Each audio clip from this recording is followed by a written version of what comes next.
Will London property drop? I'm here in London. I'm actually in Mayfair looking at a penthouse apartment. You can see they made me wear these shoes. Don't want to get anything dirty. So this is a penthouse in Mayfair. I was here in London about 2 years ago. If you want to understand real estate, you have to understand property values, cycles, and trends. All real estate follows a trend, sometimes upward, sometimes bubbling. And my prediction 1 or 2 years ago in London is starting to happen now. Oil prices have, how do I open this? Voila, we'll come outside.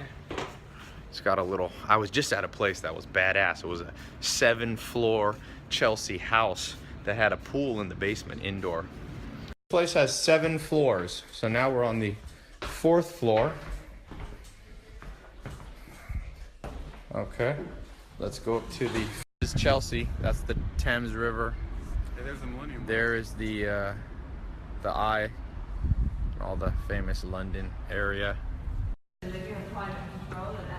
This has never been lived in? No, it hasn't, but there's no one in the room. And there's the dining room, kitchen.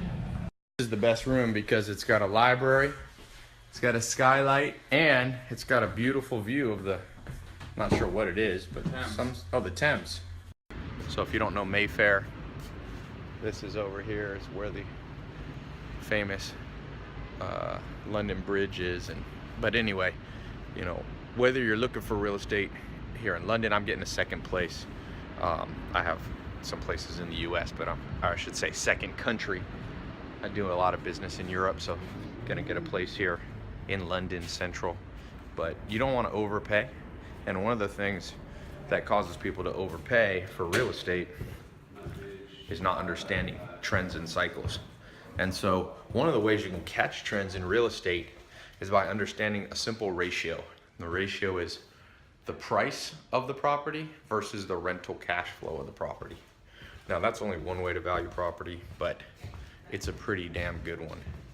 And so there's places here that are selling for, you know, 10 or 20 million dollars that you can lease, or that are renting out for, you know, 10, 20,000 a month, which means that the ratio is too wide. And so what you really want to look for in property is things where it's a narrow gap. Like you can rent it out for 4,000 a month, so that's a total of 50,000 a year, or 40,000 a year, but you could sell it for, you know, I mean, you could buy it for 200,000 or 300,000. Now you don't always find that. This is one of the bedrooms down here.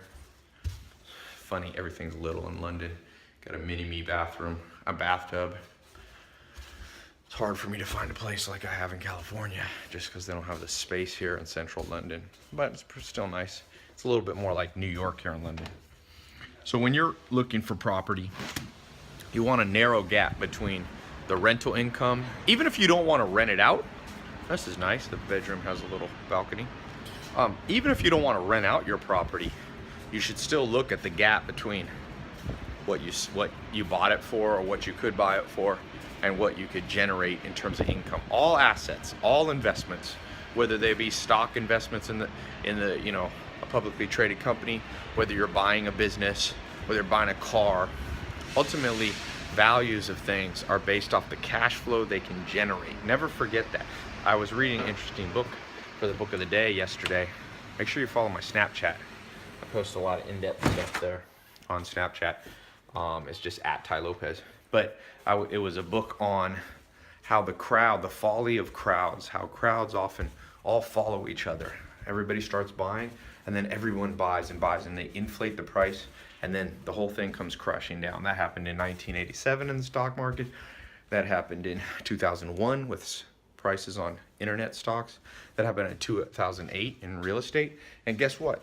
It's probably going to happen in London, probably happen in the United States, in whatever country you live in. Whenever the masses start getting overly exuberant, things are about, usually, some exception, things are about to come crashing down.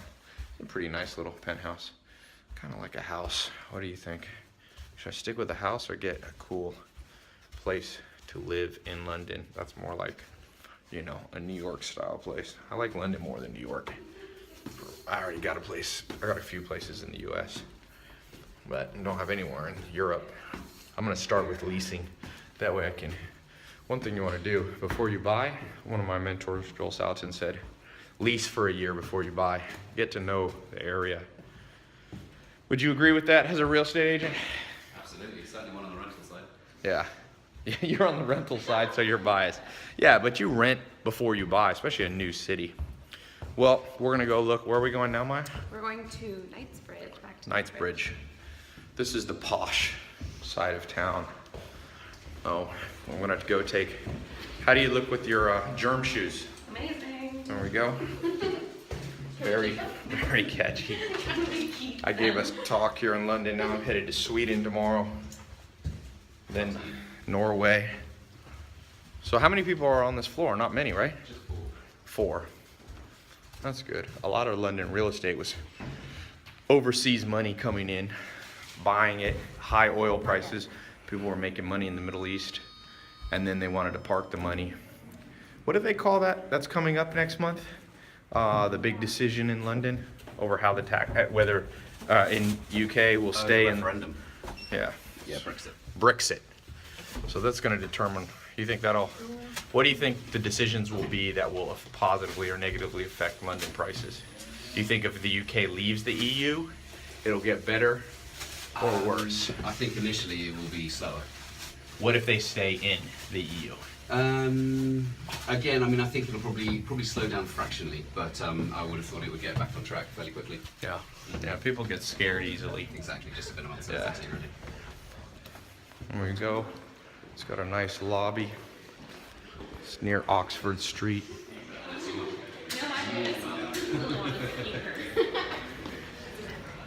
There we go.